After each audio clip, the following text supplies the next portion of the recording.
Face it, sometimes the page doesn't go the way you think it was going to go, and you end up with a hot mess. In this video, I'm going to try to rescue a couple art journal pages. I'm working in my accidental art journal, and the whole purpose of this is to use those little bits of leftover paint, leftover collage papers, leftover modeling paste, and you put them on these pages, and over time they develop and grow and hopefully turn into something wonderful. But as I was flipping through my accidental art journal, I realized that I had quite a few backgrounds that, well, they weren't particularly wonderful. In fact, I would call them one hot mess.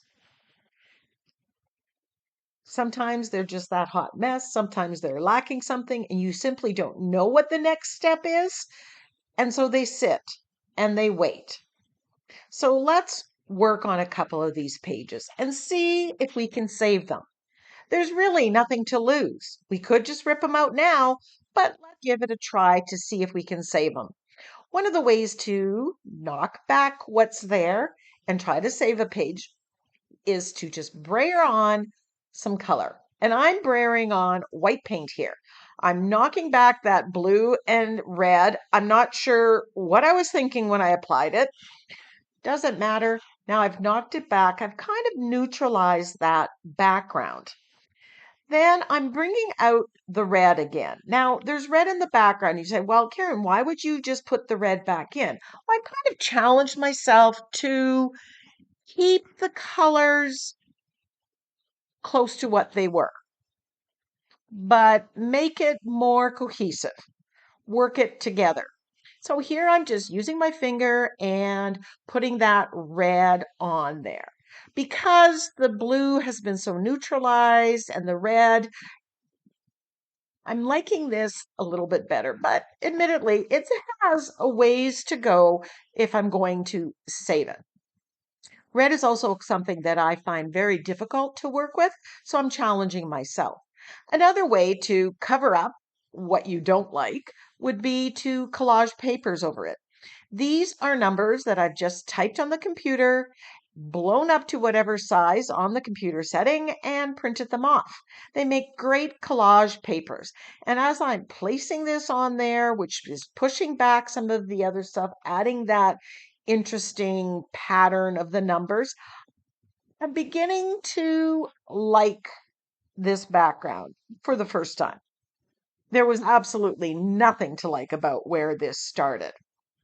So once I have a few of these strips on here, I am just gluing it down with my fluid matte medium.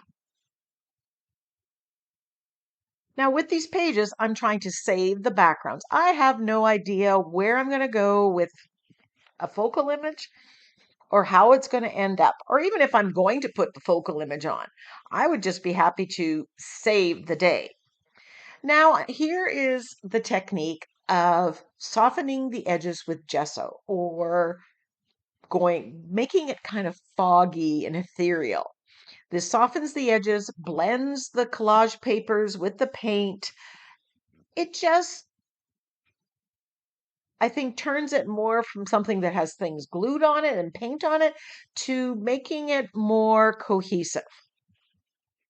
And I'm just applying that with my fingers, following it intuitively. I don't have a plan. My goal is to soften some of those paper edges. Then I am adding what I call the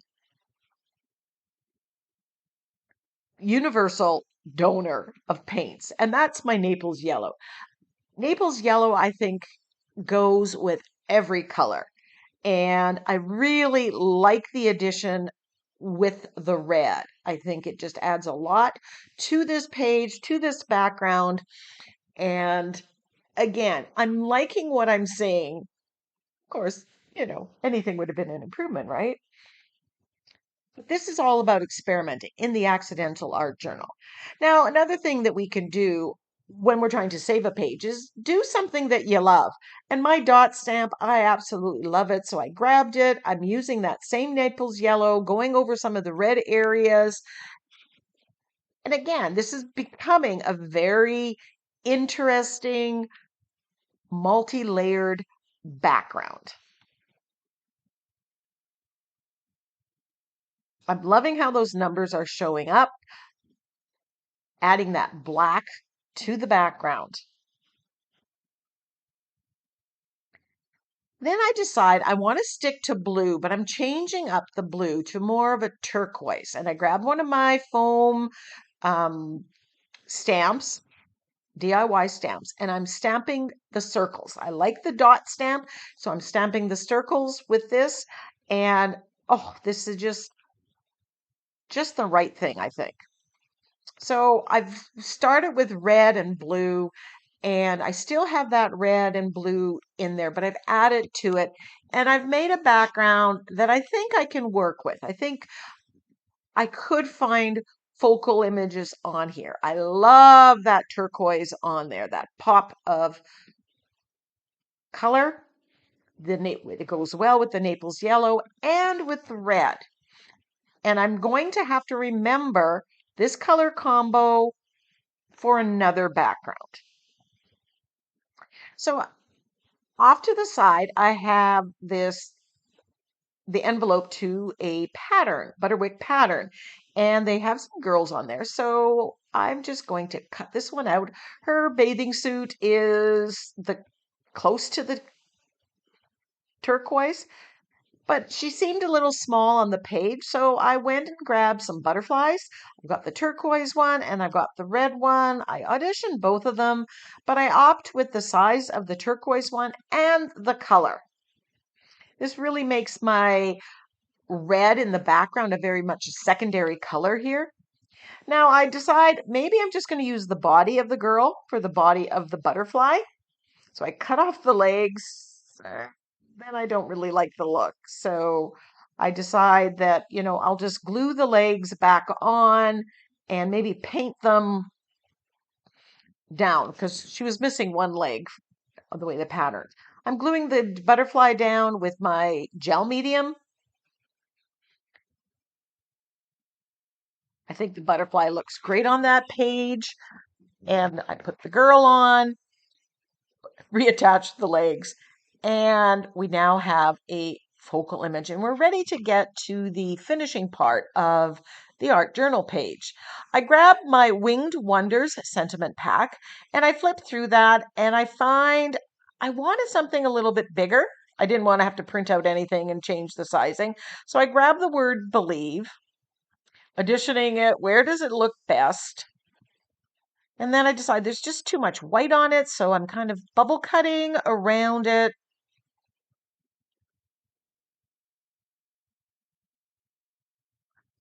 And then auditioning it again. And then I decide I'm just going to put it over top of her legs, and then I don't have to paint the leg on it. Easy peasy.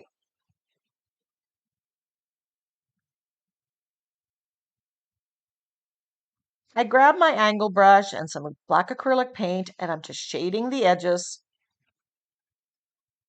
This is all part of the finishing.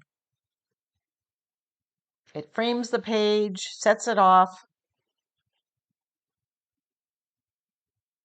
Then I decide I want to do some script stamp on there.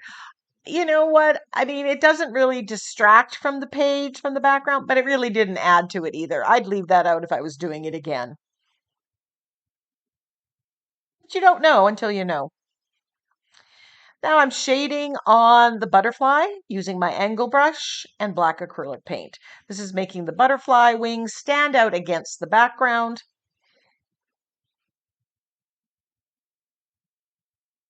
And I'm going on top of the butterfly here, and then I'll go on the outside, which is on the background. And that the double shading really makes it stand out.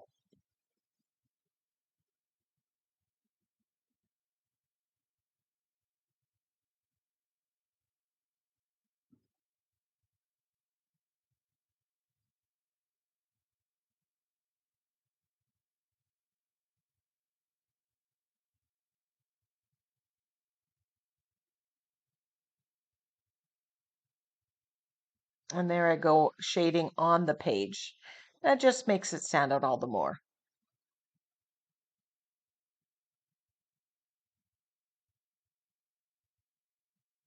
And there is the finished page. I think I made a huge improvement. There's where we started.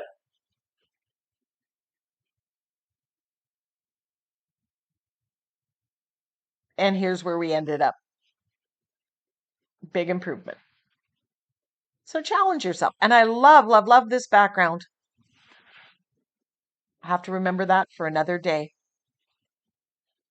So let's work on the second page. Now this page, I didn't mind the green and the blue, but that black stamp thing that I used, I really didn't like. So I am using gesso here and I'm softening the edges and I'm knocking back a lot of that black stamped thing. Also knocking back some of that blue. And remember, I'm challenging myself to use a similar color scheme. I'm not changing it up completely. I want to work with it a little bit, but I do want to make it so that I know what the next step is. That's the goal. Keep working the background till you know where it's going to go. So I'm adding a lot of gesso here, but my plan is from minute one was to add back some of that green. Now there's a very light yellow green on this background, and I am going to be adding that back in. Here I go. But what I'm doing is I'm also grabbing a darker green, and that is adding a little bit more interest to the background. You've got the lights and the darks. And I think that makes the difference. You also have the white space that I've added back with some of that gesso because I'm not covering the whole page. And that gives a lot of interest to the page. So I'm using hooker's green and the yellow green. And that hooker's green is just adding a little bit of depth to that page and making it all the better in my mind. This background, there isn't as big of a transformation, but there is a transformation. And you can't see it here, but there is some burnt sienna stamping in the background that really got pushed back. And I'm going to be adding that back in because I liked it. And at this point, I kind of have an idea of the focal image. So that's guiding my next decision. Remember, keep working the background till you know what the next step is or what focal image you want to use on it. So this is softening it up. You've got some clouds in there. Now, that blue on the page is actually stencil butter that I put through the stencil. And I've used the same stencil. So here I'm adding the burnt sienna in, but I'm playing up that square motif. I have it in the one thing and I'm adding another one. I'm adding burnt sienna because I know what my focal image is going to be and it has burnt sienna in it. So that's the tie-in. And I'm building with the squares because I already have some of the squares on the page.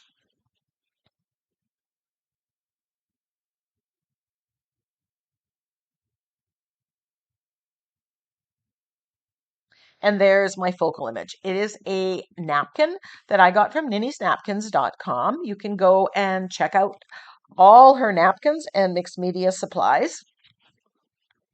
Now I'm just edging the page. So I think I'm done, but I'm not sure yet. So I'm going to edge it right now, and that often helps me figure out if I'm done or if I need to add something else to the mix. And I decided to add something to the mix. I grabbed some drywall tape and I'm just stenciling through it with black. I'm adding a little bit of black to the background because there's some black on the focal image. And I just wanted a little bit more contrast in there.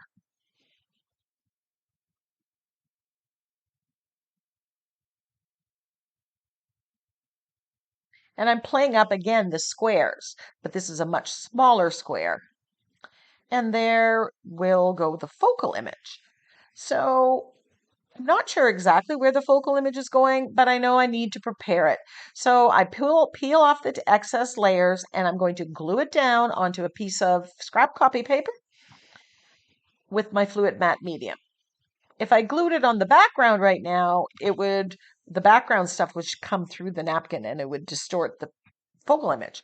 So I'm gluing it on the copy paper. And once that's dry, I'm grabbed a pair of scissors and I'm just fussy cutting it out. The putting it on copy paper makes the napkin focal image so easy to cut out. It stabilizes it and makes it easy to do. And then I start playing around with where I want this focal image to go. Looks better if it's kind of in the middle, but that's not really working. So I grabbed my Pet Talk sentiment pack. Now, these are digital sentiment packs that you can print any size that you want, and they are available for purchase at NINNYSNAPKINS.com. So if you're looking for sentiments, go and check out. I think I have over 12 different sentiment packs. So I'm still playing with the sentiments, with the focal image, trying to see how that's going to work. Maybe if I put 2 sentiments from the Pet Talk one, maybe that would work. So I'm playing around with it, auditioning it. And then I decide to give more weight to my focal image by tracing the circles across the page. And I'm using an Inktense pencil. It's ink, and once it's activated, it's permanent, so it's not going to reactivate. And I'm just going to put some circles across the page.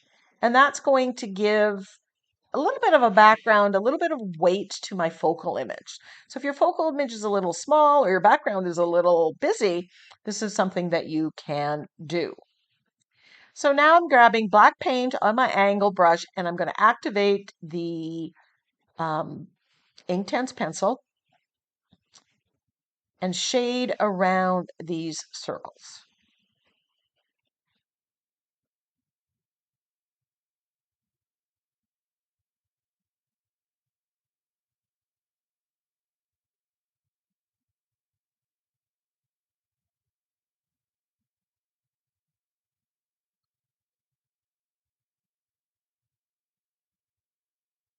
So do you have an accidental art journal? I highly recommend that you get one. It's very freeing because the expectation is you're using leftovers. You've got nothing to lose and everything to gain. And I find it very freeing to know that you often become more creative and often discover things that you're going to love and then you can do on purpose on a different page. So now I've decided I'm liking how that is adding to it. Just a few more auditioning, putting it here, putting it there, deciding which way I want it to go. There is no right or wrong. There's just what you think works best. And then once the decision's made, I'm just going to glue down my sentiment and down the focal image in place. And then we'll do some shading and we'll call this one done too.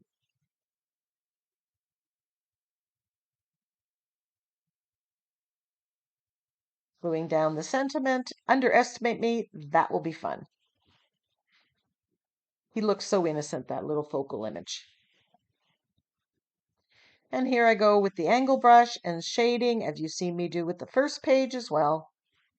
This just makes the focal image stand out a little bit more.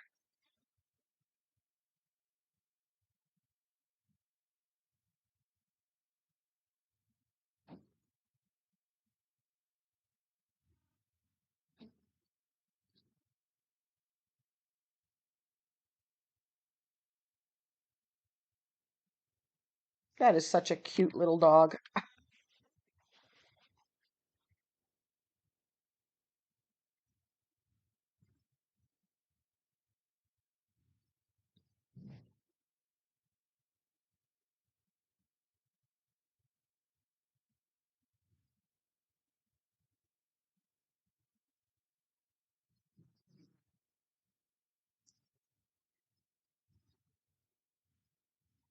Then I grab some white and I'm just adding a little bit of highlights, dotting the eyes, brightening the nose there, a little bit of the highlight on the nose. little details. And then I decide I need to splatter with white paint, grabbing the fan brush to do that.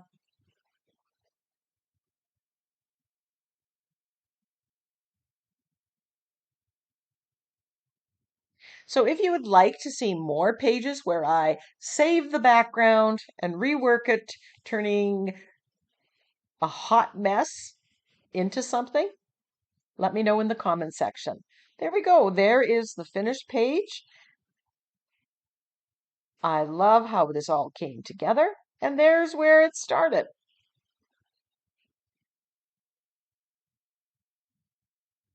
Enjoy the pictures, close-ups of both pages.